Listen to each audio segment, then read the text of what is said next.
Bismillahirrahmanirrahim. Assalamualaikum warahmatullahi wabarakatuh. Alhamdulillahirrabbilalamin. Wassalatu wassalamu ala asyrafil anbiya'i wal mursalin Sayyidina wa maulana Muhammadin wa ala alihi wa sahbihi ajma'in, amma ba'du. Saya Atika Zahra Salsabila, program studi hukum keluarga Islam semester 3B, mau mempresentasikan kembali mata kuliah Fiqh Jinayah dengan tema pertanggungjawaban pidana, asas, tingkatan, dan juga permasalahannya. Yang pertama, saya akan menjelaskan terlebih dahulu pengertian pertanggungjawaban pidana.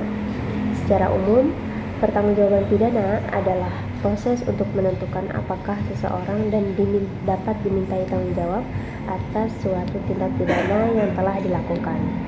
Dalam bahasa Belanda dikenal dengan toerekenbaarheid, yang berarti kemampuan seseorang untuk dipertanggungjawabkan atas perbuatannya. Konsep ini menekankan bahwa suatu perbuatan tidak cukup hanya memenuhi unsur pidana atau melawan hukum, tetapi juga harus terdapat unsur kesalahan pada pelaku, baik berupa kesenjangan maupun kelalaian. Artinya, seseorang tidak dapat dijatuhi pidana kecuali jika terbukti bahwa ia memiliki kemampuan berpikir, menyadari akibat dari tindakannya, dan juga mampu menentukan kehendak untuk melakukan perbuatan tersebut. Kemudian, ada pandangan para ahli tentang pertanggungjawaban pidana. Yang pertama, menurut Van Hemel, pertanggungjawaban pidana itu menurut beliau keadaan normal dan kematangan jiwa seseorang yang memungkinkan dia memahami arti perbuatannya, menyadari bahwa perbuatannya salah, serta mampu mengendalikan kehendaknya. Itu menurut Van Hemel. Yang kedua, menurut Pompel ini menambahkan bahwa pertanggungjawaban pidana bergantung pada kemampuan seseorang untuk berpikir dan memahami akibat dari tindakannya. Yang ketiga, sementara dari Roscoe melihatnya dari sisi moral, bahwa seseorang harus membayar pembalasan atau menerima konsekuensi atas perbuatannya yang telah merugikan orang lain. Nah, dari berbagai pendapat tersebut dapat disimpulkan bahwa pertanggungjawaban pidana itu terletak pada kesadaran moral, kemampuan mental, dan juga kehendak bebas seseorang dalam melakukan perbuatan yang dilarang oleh hukum. Kemudian ada asas-asas pertanggungjawaban pidana. Di sini ada 4 asas berikut yang diantaranya akan saya jelaskan. Yang pertama ada asas legalitas. Asas legalitas ini menegaskan bahwa tidak ada perbuatan yang dapat dipidana tanpa dasar hukum yang jelas dari sebelumnya. Ini memberikan jaminan kepastian hukum dan mencegah kesewenang-wenangan. Yang kedua ada asas kesalahan, yang berarti bahwa seseorang hanya dapat dihukum jika terbukti kalau dia bersalah, baik karena kesengajaan maupun kelalaian.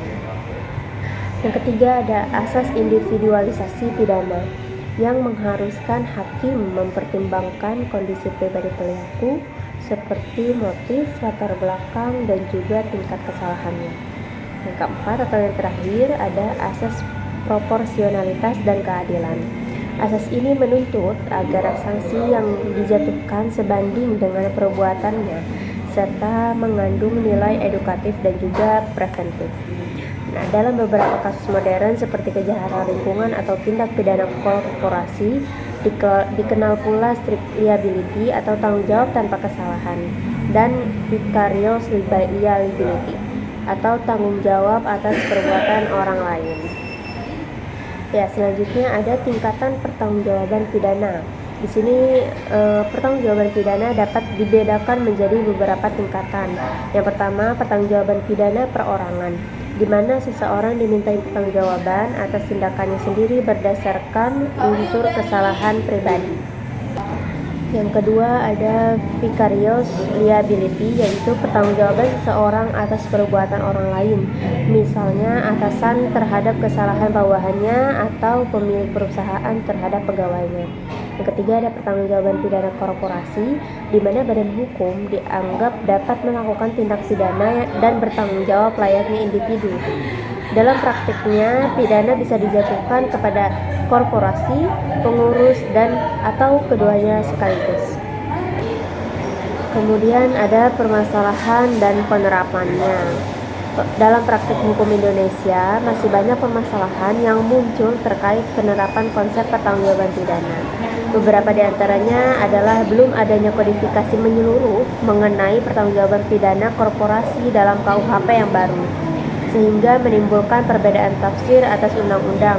Selain itu, pembuktian unsur kesalahan dalam korporasi seringkali sulit dilakukan karena tidak mudah menentukan siapa pihak yang paling bertanggung jawab di balik pintu tindak pidana tersebut. Kemudian permasalahan lainnya adalah penerapan atas strict liability. Permasalahan lainnya adalah penerapan asas strict liability yang sering menimbulkan perdebatan antara prinsip kesalahan dan juga asas kemanfaatan, serta ketidakkonsistenan sanksi antara korporasi dan pengurusnya yang dapat melemahkan efek jera.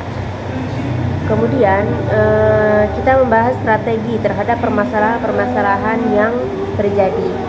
Untuk mengatasi berbagai permasalahan tersebut diperlukan langkah-langkah strategis. Yang pertama, perlu dilakukan harmonisasi aturan hukum antar perundang-undangan agar tercipta keseragaman konsep pertanggungjawaban pidana.